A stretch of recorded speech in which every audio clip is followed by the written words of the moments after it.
ഇരിങ്ങാലക്കുട കൂടൽമാണിക്യം ക്ഷേത്രത്തിൽ പുതിയ കഴകക്കാരനെ നിയമിക്കാനുള്ള നടപടികൾ ആരംഭിച്ചു. ഈഴവ വിഭാഗത്തിൽ നിന്നുള്ള ഉദ്യോഗാർത്ഥിക്ക് Devaswom recruitment board advice memo അയച്ചു.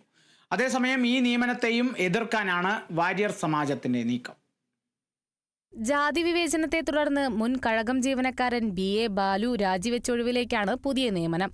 ചട്ടപ്രകാരം ഈഴവ സമുദായത്തിൽപ്പെട്ടയാൾക്കാണ് അടുത്ത ഉഴവും.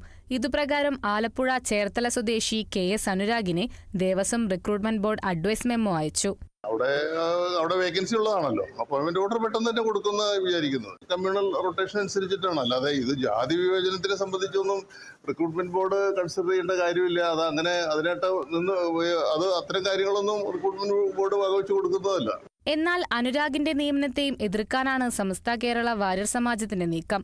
അതേസമയം അനുരാഗിനെ ഉടൻ നിയമനോത്തരവ് നൽകുമെന്നും നിയമനത്തിൽ എതിർപ്പുള്ളതായി തന്ത്രിമാർ അറിയിച്ചിട്ടില്ലെന്നും ക്ഷേത്രം അഡ്മിനിസ്ട്രേറ്റർ CK ഗോപി അറിയിച്ചു.